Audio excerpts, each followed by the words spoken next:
Allenamento di rifinitura e di preparazione per la Pro Favara in vista della partita di domani in terra trapanese. Gli uomini di mister Catalano domani affronteranno il Fulgatore, una partita che sulla carta si presenta sicuramente non difficile, ma con un campionato d'eccellenza che ci ha abituato a vedere un po' di tutto e, come si suol dire, le partite iniziano tutte dallo 0-0, sicuramente bisogna giocarsela sul campo.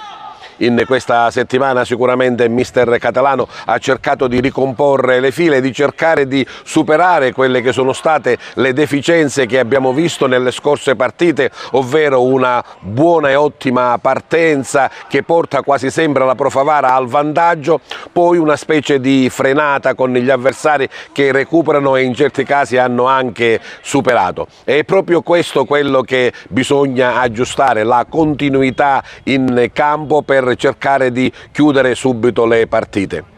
La classifica naturalmente vede bene la Pro Favara in seconda posizione a 3 punti dalla capolista Nissa e con tutta la voglia di perseguire un campionato come era stato presentato, ovvero al vertice. Ma sentiamo direttamente da mister Catalano che cosa aspetta la Pro Favara domani. Infatti ha detto bene,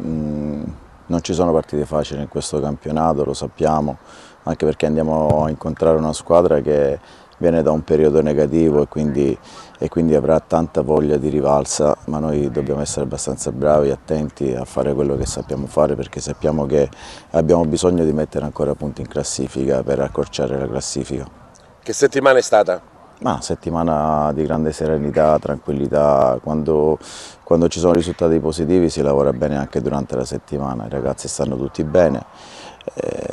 quindi come al solito ho ampia scelta per la formazione per quanto riguarda la partita di domani. Vedendo le partite già trascorse si denota purtroppo un periodo di sofferenza della squadra nel mezzo della partita, cioè dopo essere andati in vantaggio sembra che ci sia una frenata, perché? Ma in questo arco di campionato diciamo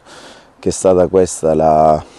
la difficoltà che stiamo trovando, riusciamo a sviluppare bene, riusciamo a fare gol e poi abbiamo quei passi falsi che durante la partita non dobbiamo avere, ci stiamo lavorando anche su questo perché noi non possiamo permetterci dei cali tensioni o concedere qualcosa agli avversari, anzi credo che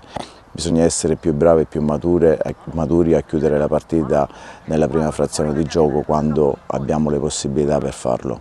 Una squadra che man mano cresce, è normale dopo le prime partite. Si è ancora intenzionati a proseguire questo campionato come si era iniziato, ovvero ai vertici? Assolutamente, noi siamo costruiti per questo, siamo qua per questo, lavoriamo qua per questo. È vero che abbiamo avuto delle difficoltà, però è anche vero che ci sono stati tanti innesti nuovi, tanti giocatori che magari non si conoscono sul piano tecnico, sul campo, e quindi metterli tutti insieme sicuramente si fa anche un po' fatica, però devo dire che sono stati anche loro abbastanza bravi a crearsi un bel gruppo,